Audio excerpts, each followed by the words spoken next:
હું છું હર્ષદ આહિર। આજે આપણે ઊભા છે વલસાડ ખેરગામ રોડ ઉપર પીઠા ગામ પાસે, જે વલસાડ જિલ્લાની સરહદ ઉપર આવે છે। વલસાડ જિલ્લાનો આરએનબી વિભાગ પ્રજાને મૂર્ખ બનાવી રહ્યો છે। એ એટલા માટે કહેવું પડે છે કે છેલ્લા ઘણા સમયથી વલસાડ ખેરગામ રોડનું કામ અટક્યું છે અને એમાં છેલ્લા ઘણા સમયથી વન વિભાગ પરમિશન આપતો ન હતો, એને લીધે કામ અટકેલું હતું। હવે છેલ્લા ઘણા સમયથી આરએનબીના અધિકારીઓ કોઈક ને કોઈક કારણોસર આ ઝાડો દૂર નથી કરી રહ્યા અને છેલ્લા લગભગ 1 મહિનાથી તો રોયલ બિલ્ડર્સ નામની કંપનીને આ ઝાડો દૂર કરવાનો કોન્ટ્રાક્ટ પણ આપી દેવામાં આવ્યો છે। પરંતુ હાલમાં આપણે જોઈએ તો આરએનબી કઈ રીતે લોકોને મૂર્ખ બનાવવા માટેનું કામ શરૂ કર્યું છે। સામે ઇલેક્શન છે અને ઇલેક્શનને લીધે જ આરએનબીએ આ ઝાડો જે રીતે દૂર કરવા જોઈએ એની કરતાં ફક્ત ડાળીઓ દૂર કરવાનું કામ શરૂ કર્યું છે। ડાળીઓ દૂર કરીને આરએનબી એવું કહેવા માંગે છે કે અમે ઝાડ કાપવાનું શરૂ કરાવી દીધું છે, પણ આરએનબીએ સમજી લે કે લોકો મૂર્ખ નથી। લોકો જાણે છે કે ઝાડો આ રીતે ન કપાય, ઝાડો કાપીને મૂળમાંથી એને હટાવવા પડે તો નવો રસ્તો બની શકે। આરએનબીને પણ એ વાતની ખબર છે, પણ આરએનબી કેમ કરીને જાણે અજાણે કે કેમ કરીને મૂર્ખ બનાવવામાં પડી છે એ આરએનબી જ જાણે। આરએનબીને રાજ્યના નાણામંત્રી અને આ રોડ બનાવવા માટે ખૂબ જ રસ લેતા કનુભાઈ દેસાઈએ આરએનબીના અધિકારીને સ્પષ્ટ કહ્યું હતું કે મને ચોમાસા પહેલાં આ રસ્તો કમ્પ્લીટ પહોળો બનવો જોઈએ અને બનાવવાનો જ છે।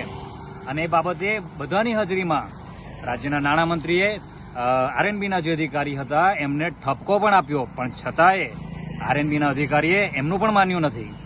હા, હું ચોક્કસપણે કહીશ કે આરએનબીના અધિકારીએ એમનું પણ માન્યું નથી।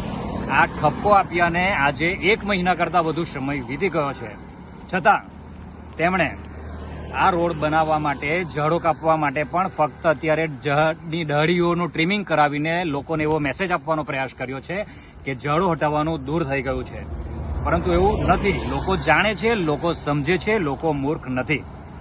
લોકોએ આ બાબતે ઘણી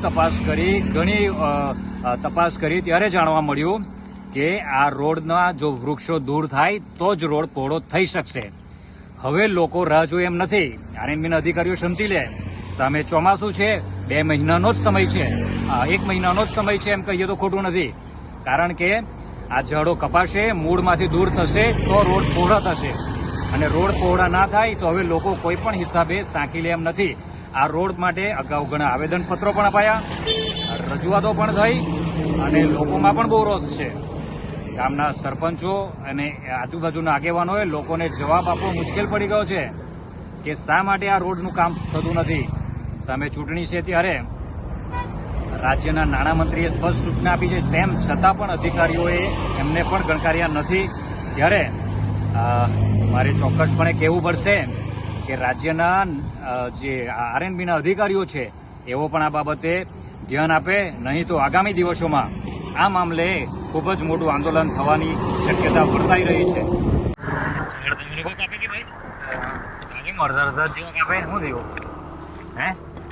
ખબર હવે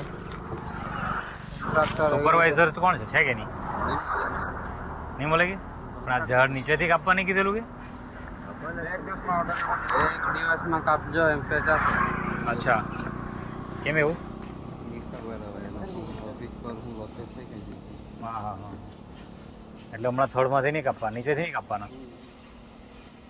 એ કોણ માલિક, કોણ આનો કોન્ટ્રાક્ટર? તમારો રણજીતભાઈ કાના ભાવનગરના, બરાબર।